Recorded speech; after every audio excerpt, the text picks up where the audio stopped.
If there's one thing the Toronto Raptors franchise has proven over the last few years, it's that they have an incredible eye for talent, especially underrated talent in players that usually aren't the most well-known and fly under the radar at the time of the draft. They've found success stories in countless second-round picks, undrafted players, and late first-round picks recently, with examples of such being guys like Pascal Siakam, Fred VanVleet, Terrence Davis, and Chris Boucher.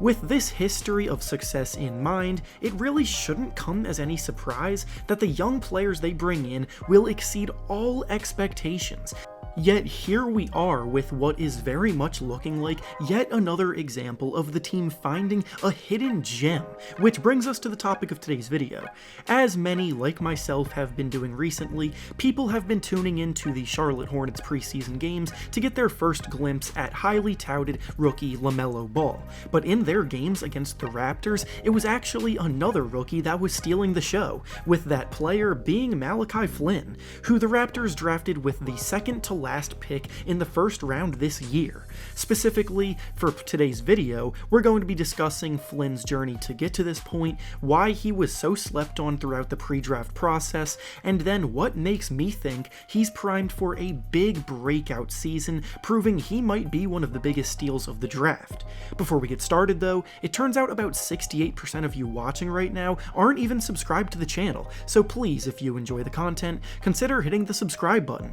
as not only does it help out a ton, but I would also very much appreciate it. Now with that being said, let's begin. When Malachi Flynn was coming through the ranks of the basketball world, he was the exact opposite of a sure thing regarding having an NBA future. He grew up in Tacoma, Washington, and unlike a lot of top prospects that we see and come to know nowadays as young as freshmen in high school, Flynn entered high school at a mere height of 5'2", hardly the kind of height that leads to much success in a sport like basketball. In his sophomore year of high school, he hit a slight growth spurt to hit a height of 5'6", but again, that's still very undersized for any player on a basketball court. Flynn was a late bloomer to the recruiting scene, as following that year, he then hit his final growth spurt that saw him sprout up to a height of about 6'1", which, while it's still on the smaller side for a point guard, is much more ideal overall for a player at that position. His true breakout onto the Division I basketball scene in regards to getting attention from recruiters and scouts came as a senior in high school, as he would dominate the league that year, putting up averages of about 30 points, 6 rebounds, and 4 assists per game, and that scoring average was good enough to lead the entire state of Washington in that category. Despite all of this though, he was still not highly regarded by any big programs, and after originally committing to play for mid-major Pacific in college, he wound up decommitting, and from there, instead committed to play for Washington State, a Division I program that plays in the Pac-12, but isn't necessarily one of the biggest or best programs in the conference.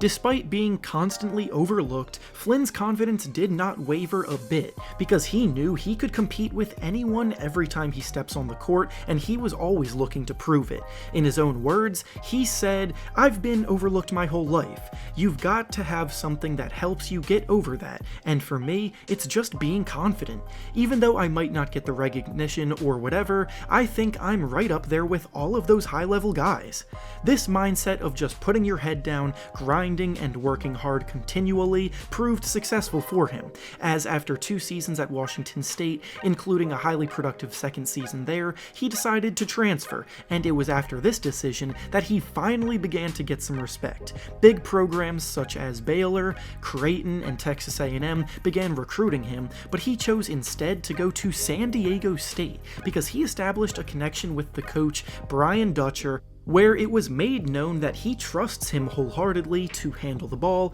play the game at his speed, and make plays, and that level of trust was what was most important to Flynn, having been a guy who has been counted out so much in his life.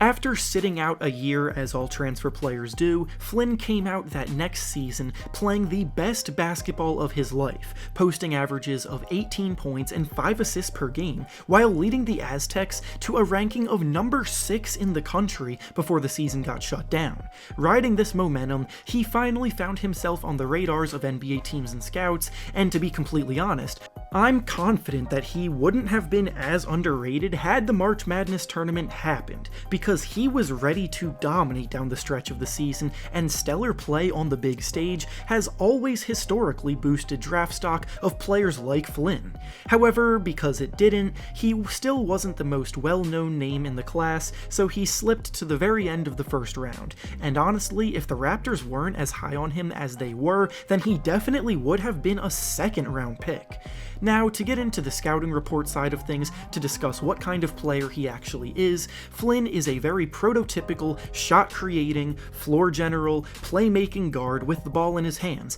and whether it be in the pick and roll, isolation situations, or anything else like that, he's comfortable and confident getting his shot off and knocking down tough looks. And he's efficient in doing so, making 45% of his shots and about 37% of his threes last season, which, keep in mind, are often shots that he creates for himself. Additionally, despite being only 6'1" and admittedly being a bit thin, he won his conference's Defensive Player of the Year award last season. One of the biggest negatives I've seen on tons of scouting reports about him regarding his status as an NBA prospect seemed to always come back to his lack of size, and then they would worry about his defense translating to the next level. But this is a guy who won a Defensive Player of the Year award in spite of these shortcomings physically.